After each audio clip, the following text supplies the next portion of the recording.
He's getting older. Bonerama! Oh, hit the full button!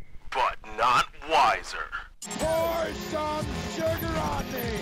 This is The Lefty Show. Welcome, everybody, to The Lefty Show. I am your host, Lefty. Glad to be here with all of you today, the 14th of August, Thursday in the year of our Spaghetti Monster 2014. Welcome on, welcome all to The Lefty Show. Episode number 74 coming right at you. I thank you all for joining me on YouTube. Thank it, and everybody for watching on YouTube, where you can find the show in its YouTube formation at youtube.com/LeftyOX. I thank you, everybody that has been sharing the show. That's how the show grows. You can find us on your favorite Android podcasting app or on the iTunes Store. Wherever you get your podcasts, search The Lefty Show, and you will be sure to find us there. Subscribe to the feed. Download all the episodes at your leisure. It's great listening fun. And I thank you all for sharing the show and doing your part to help the show grow with friends, family, and coworkers. Thanks to Podbean.com putting us on the front page of Podbean.com as the featured site of the week. I greatly appreciate it. Very thankful to them. Thank you to everybody that's been following me on Twitter. At Lefty643 is where you can do that. Stay up to date on all the latest and greatest Lefty Show news. And thank you to everybody that's been donating. I'mRaising.com/643 Productions is where you do that. That's I'mRaising.com/643 Productions. I had a live stream cut short by Comcast's ineptitude yesterday. Cut very short, talking about a couple minutes. And as a result, I had an evening free because Comcast was just, I don't know, having trouble in the area. The downstream was down, and then the upstream was bad, but it was all bad, and it was just it wasn't stable enough to try to live stream. So I had the evening free, and I figured, now would be a good time to go out and try a bottle of wine. Find a nice Cabernet, and I got one and brought it home. And I was just perusing the internet, browsing, playing some games, watching some live streams while I sip on some wine, and I came across on Reddit and then followed it up on Twitter. I noticed a lot of people on my Twitter timeline tweeting about what was going on in Ferguson, Missouri. And I had talked about this previously on the Lefty Show. Michael Brown was murdered by a Ferguson, Missouri police officer, or perhaps St. Louis County police officer. Ferguson, Missouri is a suburb of St. Louis. I believe of the 2/3 of the 200 or 20,000 residents, or however, maybe 100,000 residents there are, 2/3 are black, and of the 53-man police roster in that area, 3 of them are black. So that gives you an idea of the kind of relationship that you're likely to find between police and citizens in Ferguson, Missouri. And I noticed a lot of people tweeting about it, and I thought, well, what the hell's going on? Because the last that I heard, peaceful protests had turned into a brief standoff with police, and then a few jerkwads decided to break into local businesses and then loot to enrich themselves. Because, oh my God, Michael Brown's dead, time to steal some shit for me because I'm a criminal jackass. And I thought, and I had said on the show, I said, I will respect standing up to police because this is outrageous. Mike Brown, murdered in cold blood, had his hands up after a scuffle. And even again, I said on the show, assume, and again, if you're going to talk to anybody, because again, there will be the police out there will defend themselves, or defend the actions of the officer, and people related to police officers will defend the officer's actions more than likely. And here's what you do, and I'll give you the playbook right now. Assume everything negative about Mike Brown is true. Just assume it. Stipulate to it. Don't fight it. Don't fight it. It may not be true. In the meta sense, in the actual sense, it may not be true that Mike Brown scuffled with an officer, reached for his gun, and a shot went off in the cruiser because Brown pulled the trigger. But assume it to be true, okay? Then we have a situation in Brown was reaching for the gun, grabbed it, it went off, and then he was pushed away from the officer, and he got out of the car, was running away. The cop shot him once, and Brown turned around, put his hands up, and then the cop gunned him down. You still have a situation in which, what the fuck are you doing? The guy, you wrested control of the firearm away from the assailant. Let's assume for a brief period of time, Mike Brown had control of the firearm in the officer's cruiser. Okay? There was a point at which control of the firearm was given back to the officer because he shot him with it. That's all you need to know. That's all you need to know. And then Mike Brown was gunned down. Shot however many times. Some reports say 10. And now there's another witness coming out and corroborating what Dorian Johnson was there with Mike Brown that day and was a witness to the shooting. Now another witness has come forward and has corroborated. Tiffany Mitchell has told KMOV News in St. Louis that she was there watching from afar the entire incident and corroborated step by step the story Dorian Johnson told. And now keep in mind, all these witnesses, right? Because the cops say one thing. The cops say this happened. Okay, all right. Now here come witnesses. And apparently Tiffany Mitchell has a video that I haven't seen yet. Tiffany Mitchell and Dorian Johnson, two eyewitnesses, have differing accounts. They've been interviewed more by KMOV and CNN than by local police investigating the death of Mike Brown. Okay? All right? So the two people that say, hey, I saw this go down, now eyewitnesses are traditionally not as good as you would think because we're humans and we don't remember everything. Think about it like this. Your fondest memory of elementary school, junior high, high school, whatever. Your fondest memory. You may think, scratch that, your most vivid memory, okay? Your most vivid memory from something that happened months ago, a year ago, even a couple days ago. Think of the most vivid thing in your mind. Odds are your brain has done a lot to fill in voids from either what you saw, what you didn't see. You don't remember picture by picture. You don't remember, it's not a movie in your mind like, oh, I remember I was in the kitchen chopping this up and then I sliced my finger and I remember exactly how it felt, But odds are your brain has, what you have is a general understanding, a general idea of what happened, and your brain pulls from other stores of what you know. Like, you kind of know what the kitchen looked like, you kind of know what the bell pepper you were chopping looks like, but you don't really know what the bell pepper you were chopping that day looks like. So eyewitness testimony, similarly, even though people are testifying to what they saw, what they heard, what they remember, they are still testifying from that. It's more of an analogy to what happened. It's not a strict one-to-one representation, usually, of what actually happened. It is more of a, well, I think I remember this and my brain filled it in and I'm going to present that as fact. And usually they're not very reliable and they can be forced to sometimes contradict themselves very easily. Even if they're trying to tell the truth. Even if they're just trying to relate what they think happened or what they think they saw, you can usually get somebody, you can usually unearth some of those, I believe they're called, again, confabulations. But there are two of them who corroborate each other's story, haven't been talked to by St. Louis County Police, who are supposedly investigating this.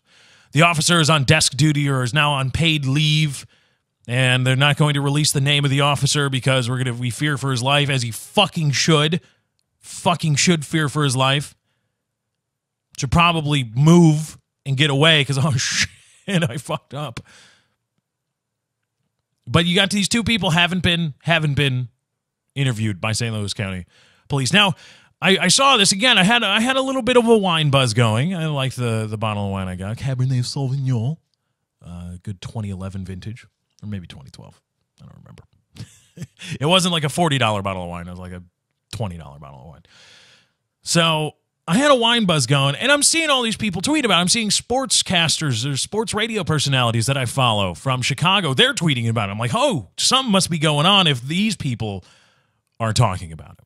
And so I do a little bit more research, and apparently last night there was a much larger dust-up between St. Louis County police officers and protesters in Ferguson, Missouri, to the point where tear gas, rubber bullets, and flashbangs or stun grenades were being thrown at crowds, at people. There was a state senator there protesting, had tear gas flung at her. There was an alderman there from St. Louis alderman, or a St. Louis County alderman there, was arrested. 2 reporters from the Huffington Post, and I believe the Guardian, arrested for not leaving a McDonald's quickly enough. Reporters arrested. Al Jazeera crew. There's video of an Al Jazeera camera crew trying to set up to do a live report from Ferguson, Missouri, had a tear gas grenade go off at their feet, and they had to flee.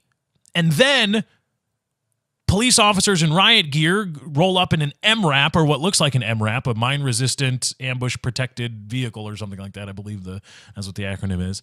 And they start taking down the camera crew's equipment, taking down the lights, taking down the camera, trying to turn it off. Now, here we have,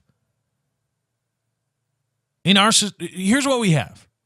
A militarized police force, body armor, AR-15s, loaded to the gills. There was actually a guy with a battle rifle of some kind, or a marksman rifle.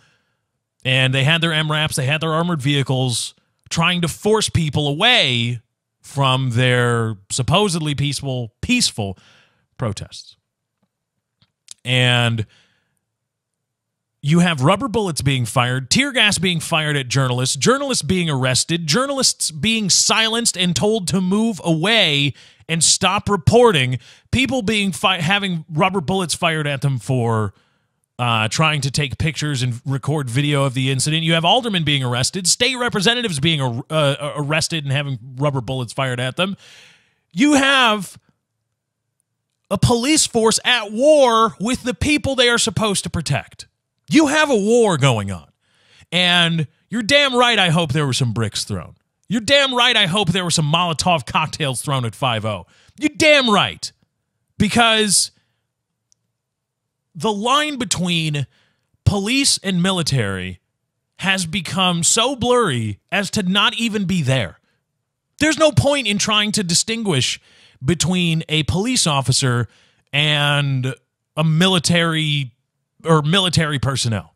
One quickly becomes the other. The guys have it out in their trunk. They go out and they get the AR-15 and they pretend they're in downtown fucking Baghdad. And I was watching this all unfold last night, and I got pissed off. I was infuriated at the mere notion that people could think this is okay. The people, the guys wearing the riot gear, the guys carrying the AR-15s, the guys setting up marksman rifles and pointing them at citizens of the United fucking States of America and the sovereign state of Missouri, how the fuck you can do that and think it's okay is totally beyond me.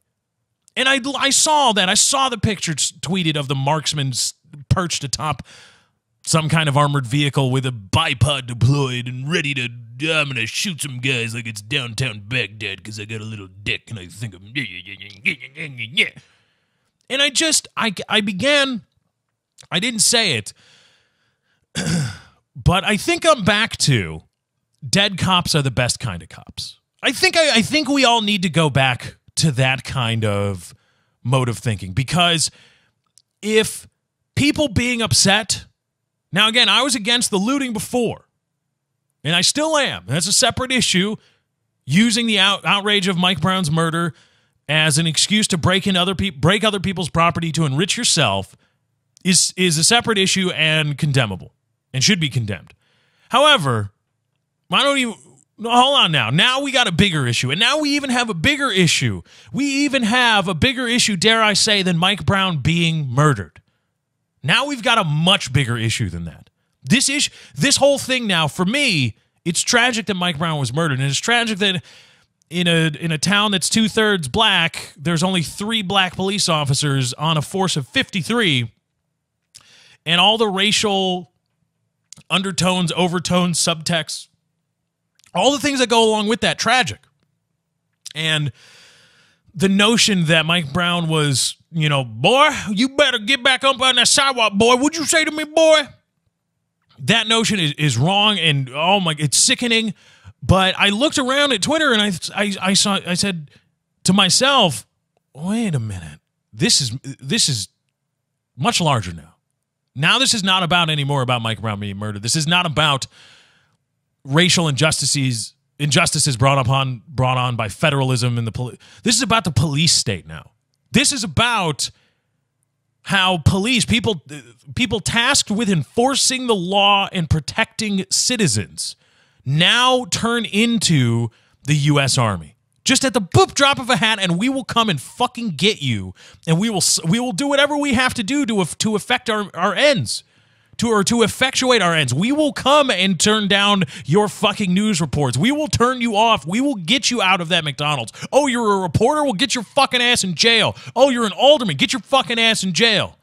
He was subsequently released without any charges or bond. An update this morning. And to me, this is much larger than Mike Brown now. Now this is about, we need to, and I hope that this turns violent. I hope it does. I'm going to be honest. I hope it turns violent. It doesn't have to be violent. I'll get into that later about how you can stand up to the police and the police state and all that without actually having to be violent necessarily. But I hope it turns violent because this cannot stand. This is not This is not okay. This is not in any way okay. Deploying en masse as a military, not as police, but as a military formation against citizens who haven't done anything wrong, against a bulk of citizens who haven't done anything wrong, against citizens who were peacefully assembling. That's kind of in the rule book. We got that one. That's ours. We get it. This isn't like, do I have a right to, take a picture of you on my cell phone? This is first up in the first rule of our little handbook that we got here. To peacefully assemble, And I want to get this right out of the way because I wanted, somebody threw bricks and there were people apparently trying to throw Molotov cocktails. I didn't see police officers bursting into flames, so that was kind of a downer. But some people were saying, well, the officers feared for their lives. They fear for their lives, so they wanted to disperse the crowd because the officers feared for their life. And I say, yes, the police officers should fear for their lives. The lives of police officers does not, and should not supersede the rights of the citizens. Why have we allowed ourselves to get to that? To get to a point where, well, if the officer feels threatened, you shouldn't be doing that. No. I look at this and think, no, they signed up. They get the badge and the gun and the armor and the AR-15 in the trunk. That's what they get. They get that knowing that it's fucking dangerous. That's why they get it. That's why they get the MREPs. That's why they get all the 5.56 and 7.62 armaments. That's why they get all those. It's because it's dangerous. Or supposedly dangerous. Even though it's probably more dangerous to be a citizen than it is a police officer. Statistically speaking, in terms of murder. The police officers feeling threatened, no, that doesn't give you license to just, oh, well, I feel threatened, so fuck your rights. Get out of here, cocksuckers.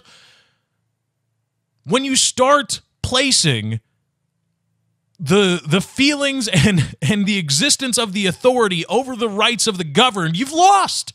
You've lost. When the police officer in his body armor, his or her body armor with their gun, their radio, their badge, and the authority that comes with it, all of it, when you start saying, well, if they feel threatened, that whole rule book thing kind of goes out the window. You've lost. You've absolutely fucking lost. We've lost. We've lost as a society. So I don't want to hear about how, well, the police officers, there were some people that may have thrown bricks. There were 2 officers suffered an ankle injury. Ankle injury, or cankle injury, probably, that part of Missouri. I don't want to hear about, oh, well, they might have felt threatened, so they had to disperse the crowd. No, there were people peaceably assembling. And that's kind of, we get that one. That's ours. And to run around dispersing that and to silence the press, again, inexcusable to have tear gas shot at reporters. Because if you watch the video, I'll link it in the description. When you watch the video, there's nobody around. It's not like there was a reporter in the midst of people shouting, because you see those guys on CNN. I saw a report of a CNN reporter who was in an Iraqi military helicopter that was dropping aid to people trapped on a mountain surrounded by ISIS. It's not those guys. It's not the guy that's in the middle of the crowd chanting "Death to America." That's like, I'm here, Tom, in the middle of a very, very angry crowd, the only white man, and they're shouting "Death to America," and I'm very clearly an American, or at least not. I'm close enough to an American to piss them off. Live from CNN, yeah, these people are generally pissed off. Yes, very, very angry. Not one of those guys. These were people setting up with lights, what looked like a very expensive camera, cameraman, sound guy, reporter, a producer talking to wherever they were reporting, wherever Al Jazeera is located out of in that area. And that was it. And then you hear the thunk, and then psh, tear gas enveloped the people, the press trying to report on the issue of an issue of public concern. Silencing of the press. This is a police state.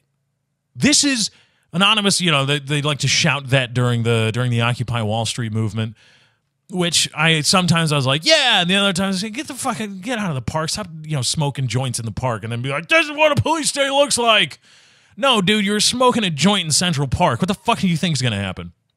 No, a police state doesn't look like a guy with dreadlocks and a marijuana joint hanging out of his lips getting arrested by the man. A police state looks like 50 officers abreast in SWAT gear with AR-15s and a marksman perched atop an armored vehicle, pointing them at protesters, pointing their loaded weapons at protesters. A police state looks like tear gas being flung at reporters. A police state looks like reporters being arrested for not leaving a McDonald's fast enough despite trying to report things. That's what a police state looks like. And I hope it turns a little bit violent because, as I said on Twitter yesterday, at some point you just have to say, fuck you. Fuck you. Enough. Enough is enough.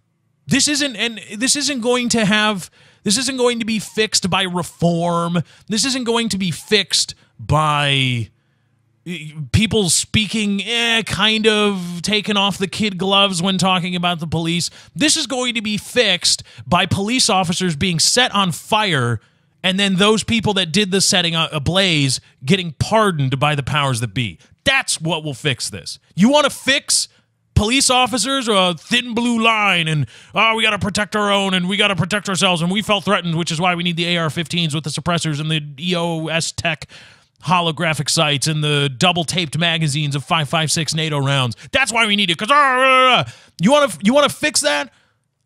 Let the police know that if they overstep their bounds, the citizenry will react harshly, and those citizens will be protected. The tree of liberty must be refreshed from time to time with the blood of patriots and tyrants. It is the natural manure. That's what needs to happen. We're long past, we should stop the Congress giving MRAPs to people. That won't stop this. What will stop it is protected violence by the citizens.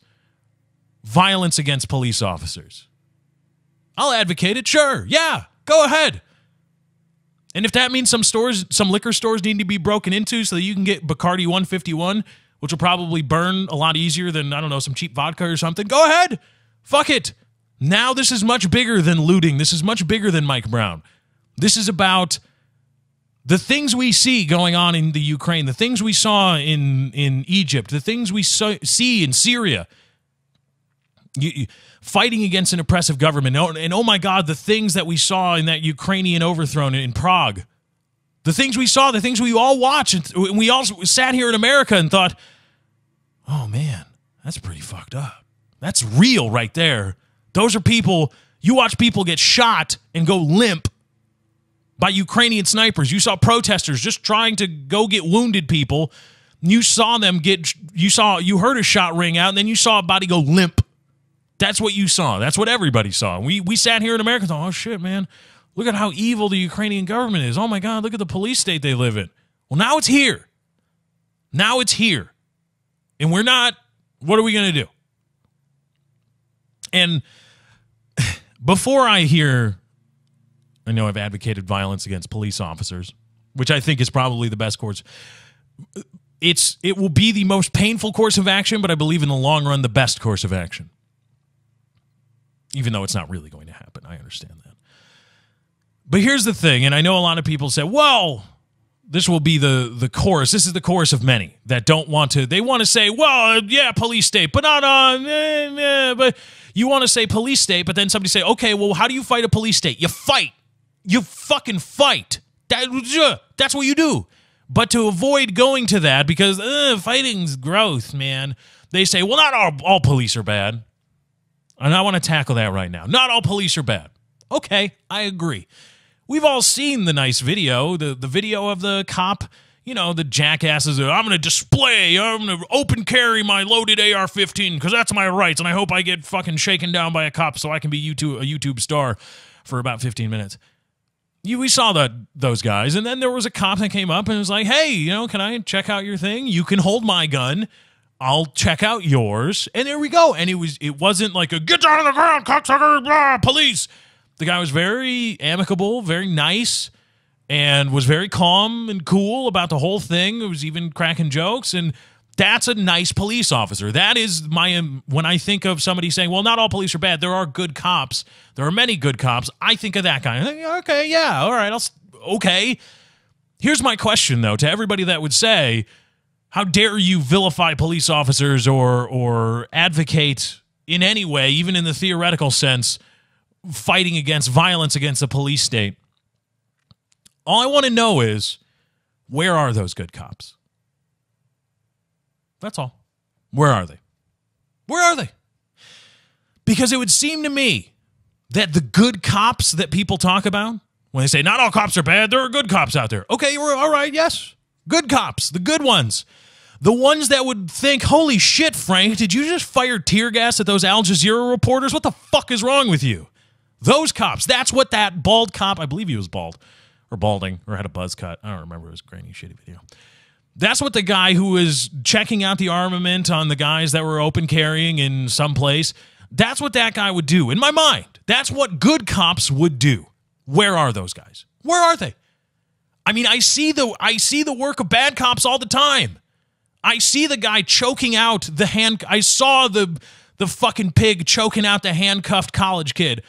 We hear about the guy that put another restrained suspect in a chokehold and fucking killed him.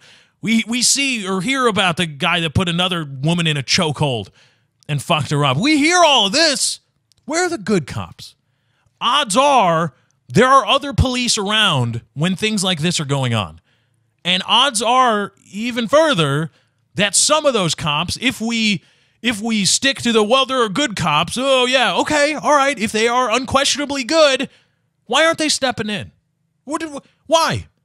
Why isn't the guy who fired a fucking tear gas canister at Al Jazeera reporters, nonviolent Al Jazeera reporters, where was the good cop standing next to him to immediately disarm him and place him under arrest? Where was that good cop? Was it? I don't see him. Where was the cop to step in and say, hey, asshole, why are you putting this guy in a fucking chokehold? I'll put you in a chokehold, asshole. We'll see how you like it.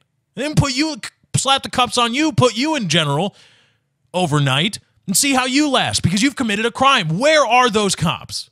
They exist. This is not an attempt to say everybody's an asshole. Fuck them all. No. This is to say their goodness only goes so far. They won't, if the chips are down, they won't protect you over their thin blue line of police brotherhood bullshit. That good cop will stand there and suffer in silence while the tear gas is fired at the Al Jazeera reporters. He'll suffer in silence and say, oh, man, that's fucked up.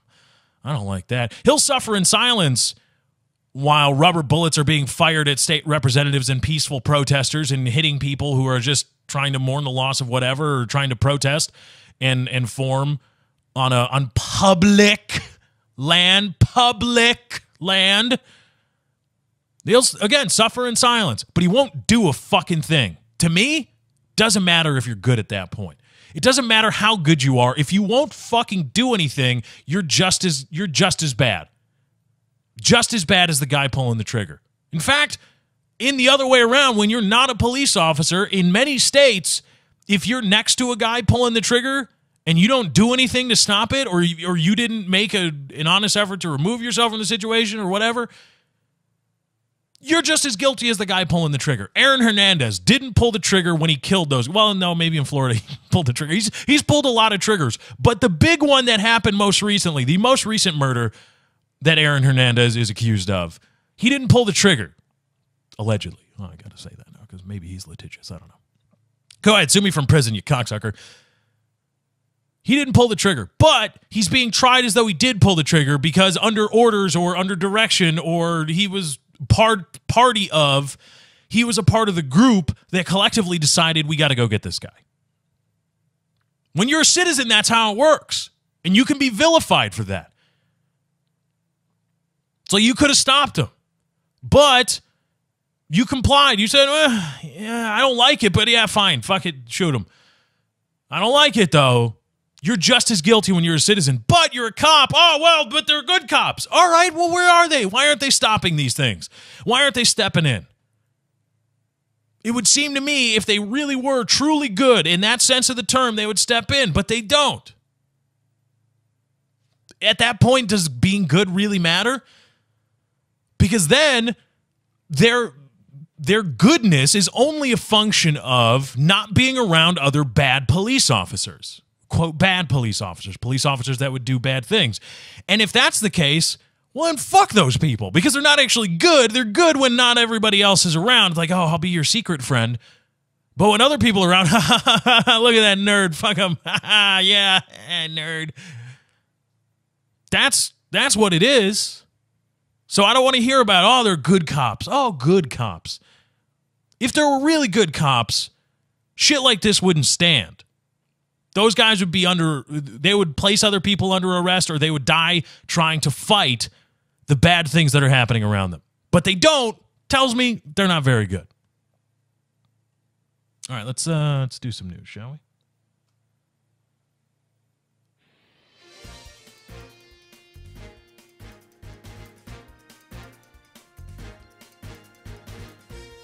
We got a lot to talk about in the news today. A New Jersey man was flying an ISIS flag, got a visit from the police. South Carolina mom was arrested for using the fuck F word in a grocery store. A man sues his doctor for listing homosexuality as a chronic condition, and this will be a lesson in originally defending people up until you read what they actually say. And a bit of breaking news from KSDK.com. The governor of the state of Missouri is going to pull the St. Louis County police officers from the investigation of the Mike Brown murder. It's the news of Lefty. Let's talk about all the good things. So, in other police state news, this is from FoxNews.com. A 44-year-old Muslim convert says it was news to him that the flag he hung outside his house is the same banner waved by the murderous jihadist group known as Islamic State. Neighbors and passerby who took to Twitter were alarmed at the black flag emblazoned with the Arabic words, "The only God is Allah," flying from above the porch of Mark Dunaway in Garwood, New Jersey. The chilling banner flew next to a red flag of Islam, but Dunaway said he never intended to show support for the terrorist group, infamous for beheading Christians. I hang it every Friday and every Ramadan, which ended not too long ago, and I keep it up for a little longer than I normally do, Dunaway told FoxNews.com. I guess some people saw it and got offended, so I took it down. I do not support any militant group or anything like that. The flag flap in the small town 20 miles west of New York, 20 miles east of New York, this is the fucking water. 20 miles west of New York, blew up on Tuesday with a tweeted photo of Dunaway's home with the ISIS flag displayed alongside with what appeared to be a Turkish flag, but which Dunaway insisted was a flag of Islam. The tweet was sent out by Mark Leibowitz, of course, an investment manager with Oppenheimer and a former Israeli paratrooper. The photo drew nearly 500 comments and prompted a visit by local police officers. And that's where I'm going to end this story. I don't care about the weird guy in New Jersey who really likes Islam for some reason. I don't care. All right, fine. Good for you, bro. Here's what I want to know. Why the fuck are police showing up at this guy's door? The question to me isn't, and maybe I'm messed up. Maybe it's me. I look around and I go, there are a lot of excuse me moments. It was a Star Trek original series moment, movie moment. Kirk raised his hand and said, excuse me, what does God need with a starship? And unraveled the plan. I believe Spock's brother. And maybe, and I posit those things, and sometimes people look at me and go, what the fuck is wrong with you? And I say, well, but this and that and the other thing, and this looks weird, doesn't it? And they say, well, that's just how it is. I'm like, okay, shit. Maybe I'm messed up. I probably am. Certainly messed up, but I didn't know I was that messed up. The question to me isn't when I see an ISIS flag or when I read this story isn't, well, what is this weird guy? Why is he a 44-year-old white man in New Jersey all of a sudden about Islam? What the fuck is wrong with you? Or why are you flying the ISIS flag? Why did you not research the flag you're flying? How dare you? Blah. That's not the question. My question is, why the fuck did the police show up at his door? I mean, the balls. Really? The balls on the fucking police officers, on those specific police officers, and the balls on the motherfuckers who actually called the fucking police. What the? No! Wrong. Why? I hope this guy didn't answer the door, and the police said that he voluntarily took the flag down and has since replaced it with a San Diego Chargers flag. Because in the pantheon of flags that you want to fly over your home, number one, the only God is Allah. No, that's first up. But number two, a close number two, at the mere presence of pushback from the community of, oh wait, the only God is Allah. The close number two is the San Diego Chargers. Just, oh no, put up the Chargers. Oh God, no. I love Phillip Rivers. Phillip Rivers is the there's no only God but Phillip Rivers. Oh my God. And now Manti Te'o and his fake girlfriend. But why would you even answer the door? Look. Given this whole Ferguson, Missouri, all the police state stuff, the chokeholds, the shooting deaths, the flashbangs, the no-knock warrants, the sneak and peek warrants, the Patriot Act, why is anybody talking to police officers? Let me give you a little bit of a tip, okay? Here's what you do. If you read the Constitution and if you just want to go through life and not be fucked up at all, and just want to just live your life and just be, I don't want any trouble with anybody, then disregard this information and just go on and live your life. Why you're listening to this show, I have no idea, because this is kind of what I do. But okay, if you just want a hazard-free life, you don't want to think any troubling thoughts, you don't want to have anybody think troubling thoughts about you, disregard this information. But for anybody else, if you go to the Constitution, specifically the Bill of Rights, and you read it, and you can read Article 3 about courts and stuff, and then look at what the Supreme Court does and go, what the fuck? But if you read the Bill of Rights and you get pissed off, and then you read the news and you're like, one of these things is not like the other, and that upsets you, here's what you do. Here's how you fight it. Don't talk to police officers. Don't say nothing. Nothing. Fucking nothing. Apparently, you have to tell them your name. You have to. Okay. What's your name? Where were you going? Nothing. Don't give them a thing.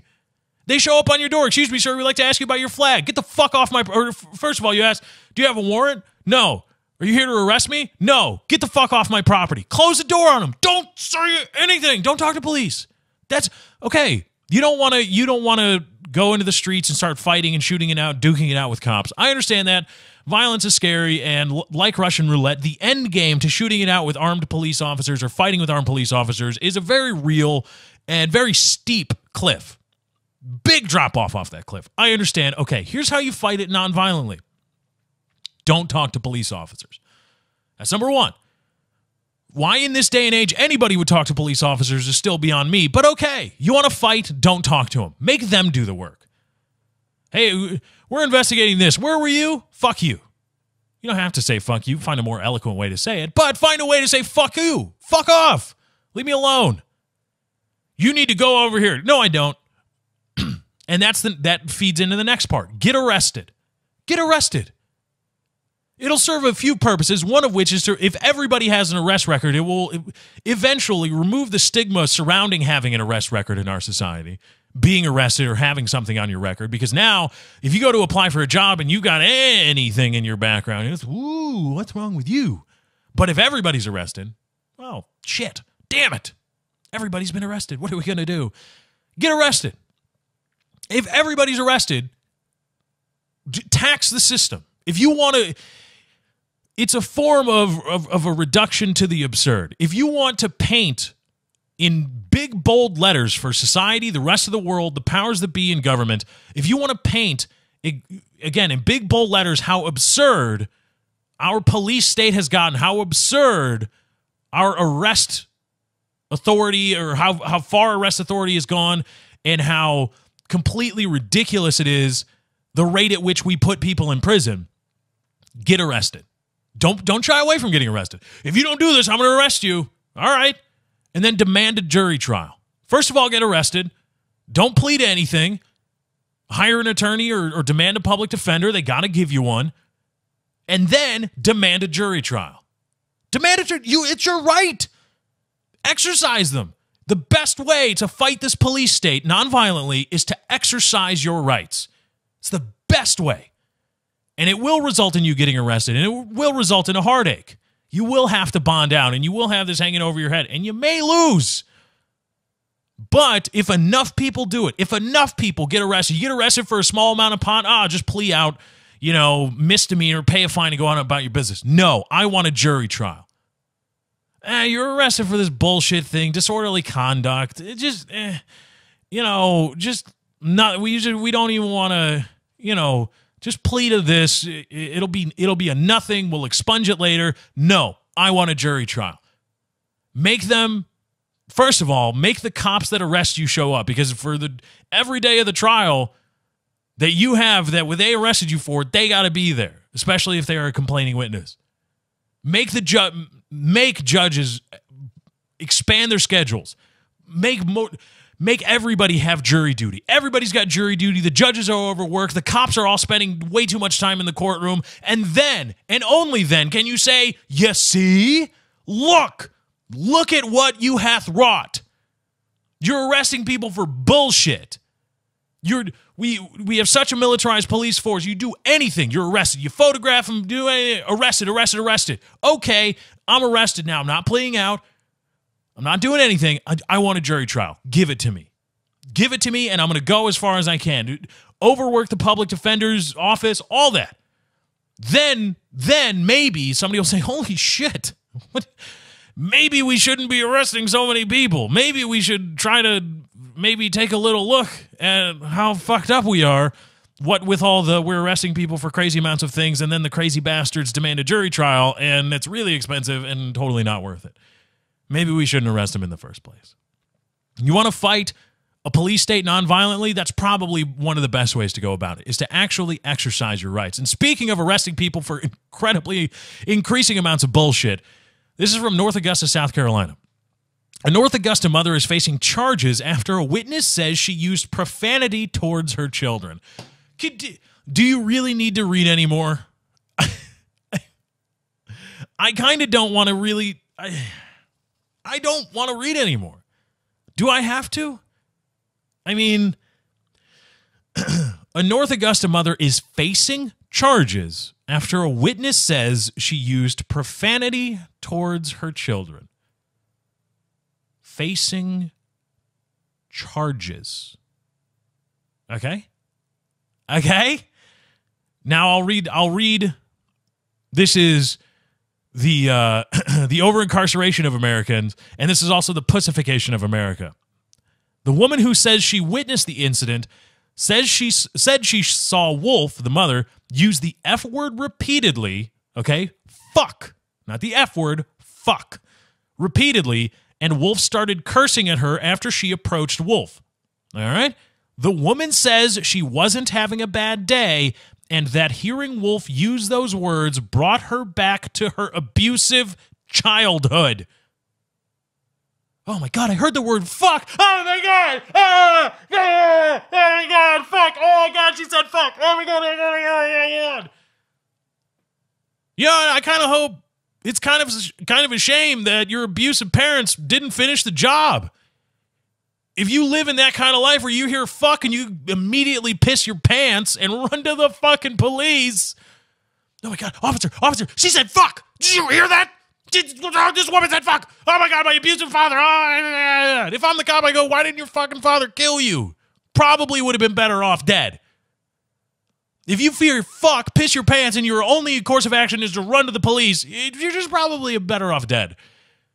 Death, again, not an excruciating death. That's not what I mean. I don't mean to punish you by death. I just mean your life is probably so chaotic and in such a state of flux that death is probably a good option. It's easy. You don't have to worry about anything. Nothing will upset you. There's nothing to upset you. You don't have to worry about somebody saying fuck and all the angst that causes you. You don't have to worry about you don't have to worry about the women that look at you sideways in the mall or the men because that reminds you of your father. You had boundary issues. I know. All those things, yeah, that all goes away when you die. Doesn't that sound better than the life you live right now where somebody looks at you sideways and, 2 drops of pee come out of you? Doesn't that sound just a little bit better? Travesty that somebody could honestly be. And how the cops? How do you arrest this person? Honestly. And I ask again, simply, where are the good cops? Where's the good officer that hears that come across the radio and then chides his fellow officer? You're really fucking arresting somebody for that, Johnson? You piece of shit. Fuck you. I'm going to come and arrest you. Because I heard you say fuck earlier today at the fucking meeting, man. Let's go. I'm going to arrest your ass. Where are the good cops? Where are the good cops that go, oh, that's bullshit. Get the fuck out of here. Where are the good cops that somebody runs you? Officer, that woman said fuck in front of her children a couple of times. Where's the officer that goes, fucking, so? So the fuck what? Where are those guys? I don't see them, huh? Where are they at? I'm looking around. Yeah. In other news, I talked about defending somebody until you read what they actually say. From the Washington Post, man sues his doctor for listing homosexuality as chronic condition in his medical records. Okay, this was the headline. I read it and I thought, what could this be? I said, well, if you're a homosexual, regular checkups, there probably are some things, or to put it differently, because it's not something inherent to homosexuality. But if you are a homosexual, especially a male, you are way more likely to engage in anal sex than, say, a heterosexual or a lesbian, right? So if you regularly engage in anal sex with a partner or partners, there may be some questions and tests that you need to get that are really outside the probability of other people needing. It would seem logical to me. So if you're changing doctors, wouldn't you want it listed in your file, this guy is a homosexual? Not because it's bad. Not like, oh, this guy's a homo. Look out. Look out, he might get you. But to say he's homosexual, probably engages in anal sex, you may want to push him towards having these kinds of tests. And that's your file that goes with you. You take to your new doctor and say, hey, how's it going? I'm here to pay you lots of money to look at my balls. That's what it would seem logical to me. Okay, you want to list it as a chronic condition. Well, I don't know the form. Maybe that was the only way where the doctor could write it. I don't know. So I get into reading the article because I'm not the kind of person to just read a headline and go off half-cocked. Usually. Go off half-cocked about other things. The first time Matthew Moore 46, saw Elaine Jones. It was for a routine checkup in April 2013. Tests revealed that he was vitamin B12 deficient, had high blood pressure, and high cholesterol. Apparently, he also suffered from homosexual behavior. It was listed as a chronic condition on his medical records. Now Moore of Los Angeles is suing his doctor and healthcare network for intentional infliction of emotional distress and libel. Oh, okay. Libel. Isn't, again, not a lawyer, I play one on YouTube. Isn't libel knowingly publishing false statements? Now, if you're a public figure, you have to prove malice on top of it, or you have to prove actual malice on top of it, which is harder. But for just strict libel, when you're talking about Joe Blow or Joe gets blown by a dude, when you're talking about, you don't have to prove malice. It's just knowingly publishing a false statement. One, it's medical records, so it's not published. And two, is he not a homosexual? I mean, that's libelous. Okay, what part about that wasn't true? Shit, fuck you. It's anger. Anger sharks. Liberal anger sharks swimming. Moore told NBC he was shocked to see the diagnosis on both his medical records and patient plan when he returned to Jones's office in Torrance, California to discuss the results of his physical. My jaw was on the floor. At first, I kind of laughed and thought, here's another way that gay people are lessened and made to feel less than. And then as I thought about it and as I dealt with it, it angered me. All right. Moore also said Jones defended the diagnosis and this is the part where I immediately said, oh, you're one of those kinds of people. Moore also said Jones defended the diagnosis by saying that whether homosexuality is a disease is still a subject of debate within the medical community. It's not. Okay? It's not. It's a debate about, diseases and it can be cured, it can be, no, that's not true. I believe there's still technically a debate about whether it's genetic. Some geneticists believe they've highlighted the gay gene that just makes you homosexual. It's not like first of all, it's certainly not choice. At least the doctor didn't say that. It's not like, I'm going to be gay today. It's also not like, I caught the gay. Damn it. Fuck. Again. Son of a bitch. Got to stop going to that bar. But they serve good drinks. It's not a disease. It's not like Ebola. The West African mourning families are kissing the bodies. They're like, why do we have Ebola now? Oh, Jesus. It's another story coming up. It's not like, oh, damn it, caught the gay again. Son of a bitch. It's just the way you are. So as soon as I read, initially when I read the story in the first couple paragraphs, I was like, well, there is a practical purpose to listing your homosexuality on your medical records because you and your doctor only see them and they are supposedly protected by HIPAA unless you want to get a gun. Then all of a sudden, all that shit goes out the window because, oh my God, gun safety. But only you and your doctor see them, and they can't be published. Otherwise, that's a violation of your HIPAA rights. And HIPAA's a pretty big fucking deal. So I see the practical purposes in listing it. I don't get the problem. And then comes the, it might be a disease. Ah, shit. Why do backwards people have to ruin good skepticism for everybody? There's good skepticism. When you hear outrage, again, I don't mean to bash liberals and say, if you're a liberal, you're a dickhead.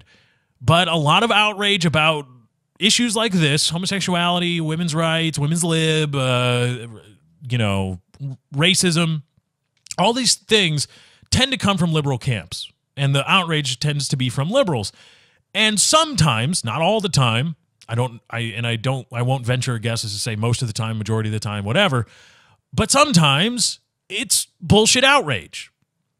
Sometimes a healthy dose of skepticism will cut through the bullshit. You go, well, wait, yeah, you're all, oh my God, look at this, oh my God, it's racist. And then you say, well, hold on a second.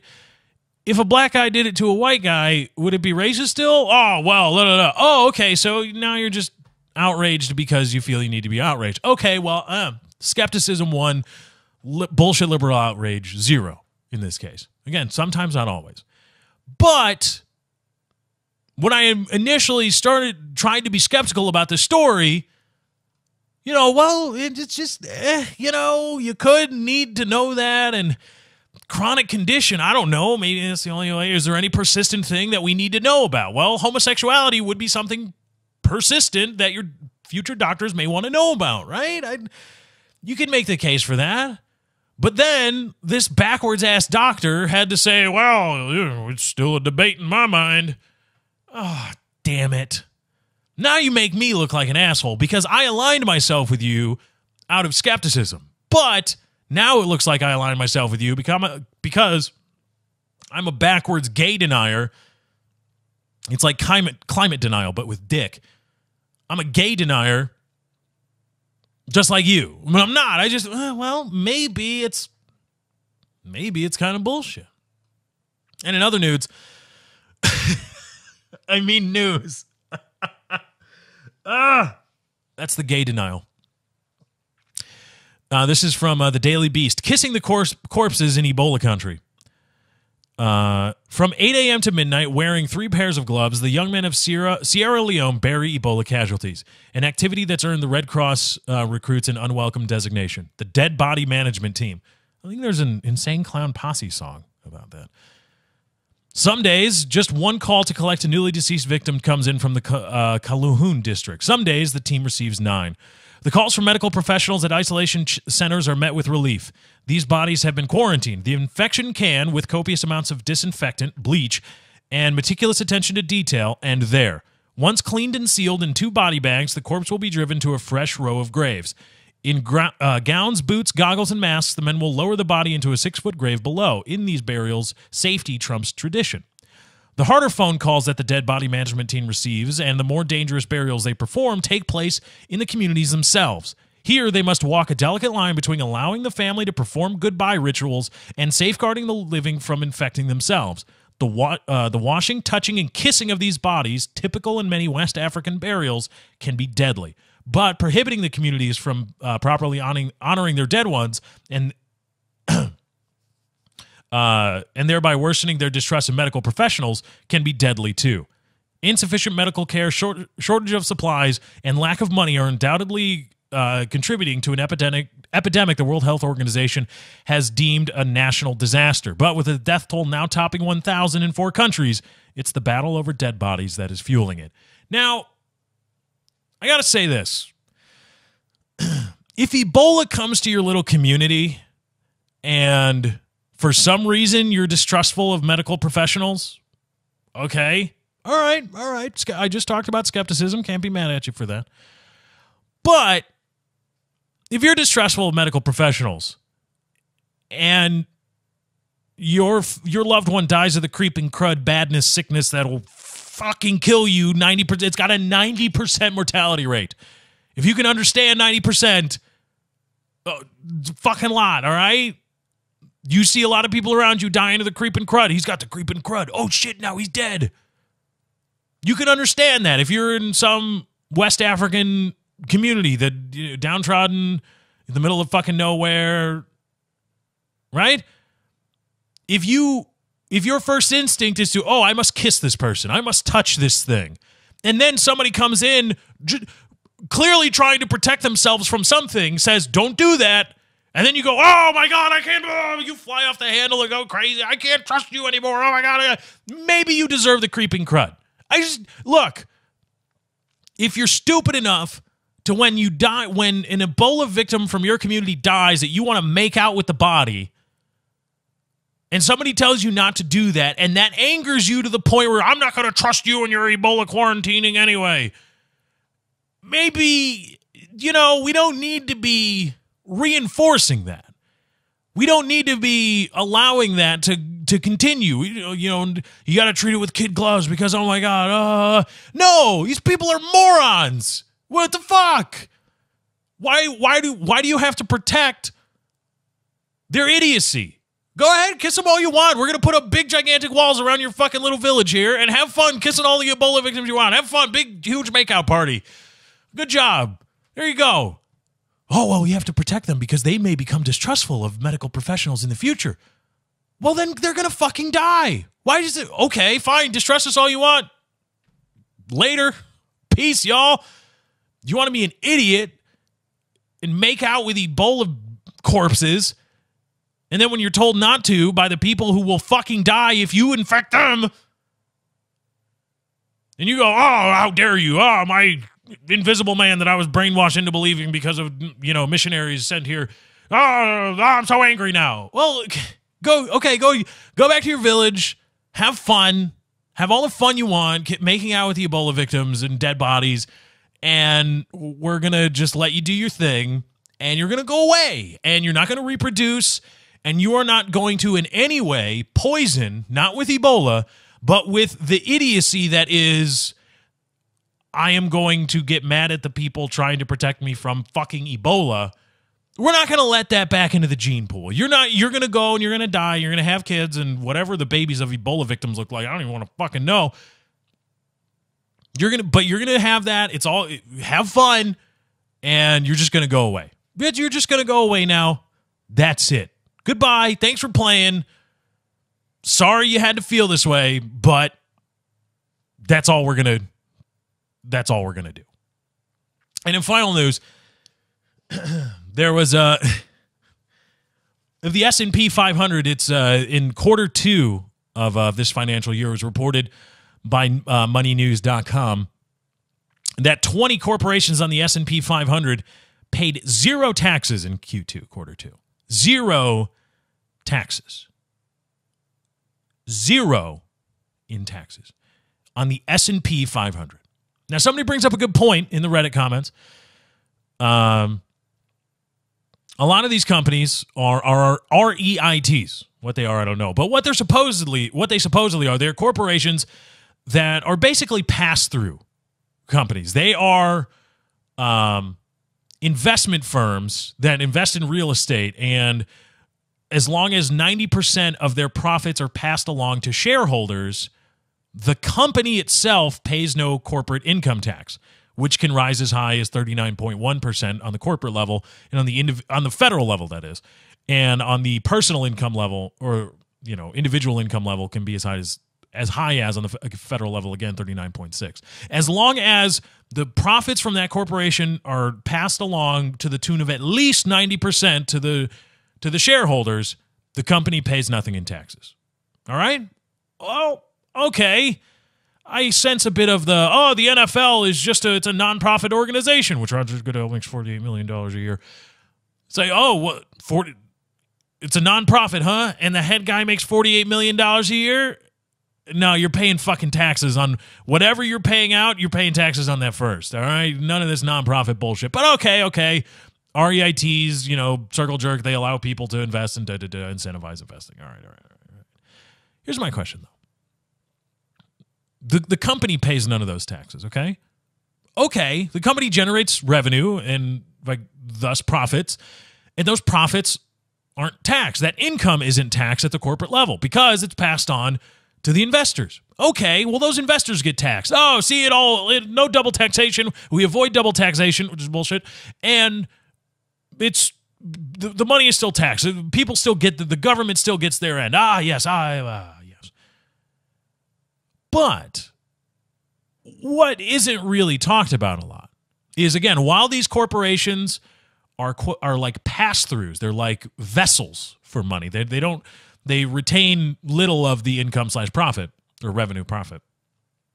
While that's true, the income they pass out is only taxed at capital gains, which is around 15%. Now, keep in mind, again, the individual income tax at the federal level can be as high as 39.6. That is the highest income tax bracket. Now, when you factor in state taxes, depending on where you live, because there's a federal taxation and then there's the state level of income tax.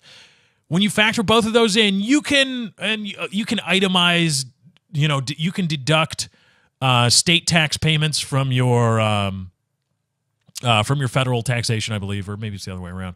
But anyway, you can deduct one tax payment from the other. It would make sense that the smaller taxation can be deducted from the larger one. So you can deduct your itemized state tax payments from your federal tax bill. But still, you're paying taxes at the state level, and your effective tax rate, adding in federal and state together, can be anywhere from 40 to 45%. Nearly half of your income, if you make enough money, effectively half nearly of your income can go out the door to respective government bodies. But if your money makes you money, if your investment to this S&P 500 firm results in payment back to you, well, that's only taxed at 15%. There we go. Well, everybody gets their end. Well, not really.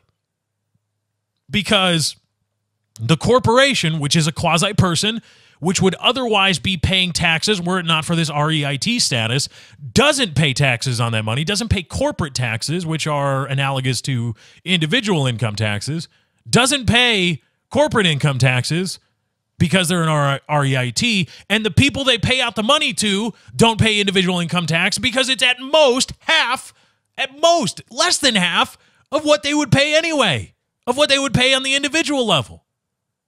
This whole system we've got, this whole, corporate gains are not income, there's capital gains, excuse me. I believe I've been saying corporate gains. Capital gains aren't the same as income because something. And I want to know what that one thing is. I want somebody to tell me what that one thing is. Why is it that if you are in the business of how you make your money as real estate investment, the most you pay is capital gains? But if I make my money working on the houses that you invest in, I'm paying individual income tax to the tune of 30 some odd percent effectively, maybe even 35%, depending on how much I make, as much as up to 40, 45% effectively. I want to know what that one thing is. What's that thing that says, well, if your money makes you money, you pay less? Huh? Shouldn't it be the other way around? Shouldn't it be if your money makes you money? If the very fact that you have a lot of money makes you money, maybe you can afford to pay a little more, huh?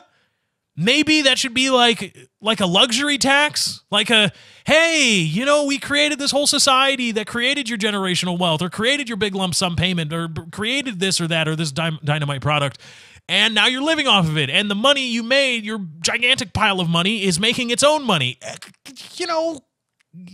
How about a little something for the effort? I said, hey, Llama, hey, how about a little, something for the effort there? How about just a little, But no, the guy that's working for a living, guy that works his ass off, is paying double in taxes what the rich guy who's sitting on his big pile of money just investing in these REITs that pay no corporate level tax is paying double the tax rate. And and people wonder, just similarly, people distrust the police. In Ferguson, Missouri, everybody distrusts the police, and there's good reason for that, obviously. And people wonder where my distrust of capitalism and our distrust of capitalism meets, Democratic Republic and the whole thing we got going on here. I call it capitalism. It's not pure capitalism. I understand that. But people wonder why I have a distrust of our government meeting the economy or our economy thing that we got going on. It's because of that. Because when your money makes you money, you pay less than half what people who make money by sacrificing time and effort and energy and burning calories do. That's where my distrust comes from. Let's bring it home. Another great episode of The Lefty Show. I thank you all for joining me. I had a great time putting on the show for you today. I hope you had a great time listening. Thank you to everybody for watching, liking, favoriting, subscribing on YouTube. YouTube.com/LeftyOX is where you can go to find the show in its, YouTube formation, as well as gaming content and vlogs, all that kind of stuff. YouTube.com/LeftyOX. Thank you to everybody that's been following me on Twitter. @Lefty643 is where you can do that. And thank you so much to everybody that has been sharing the show with your friends and family and coworkers. You're helping the show grow day by day. I greatly appreciate it. Head on over to leftyshow.podbean.com to subscribe manually to the RSS feed or wherever you find your podcasts, Android or iOS, iTunes Store, or any other app. Search The Lefty Show. You'll find us there. Thank you to everybody that's been donating. imraising.com/643 Productions. Anyway, guys, that's my time. I got to get out of here. Thank you guys for joining. I hope you enjoyed. I'll catch you next time. I'm out. Bye.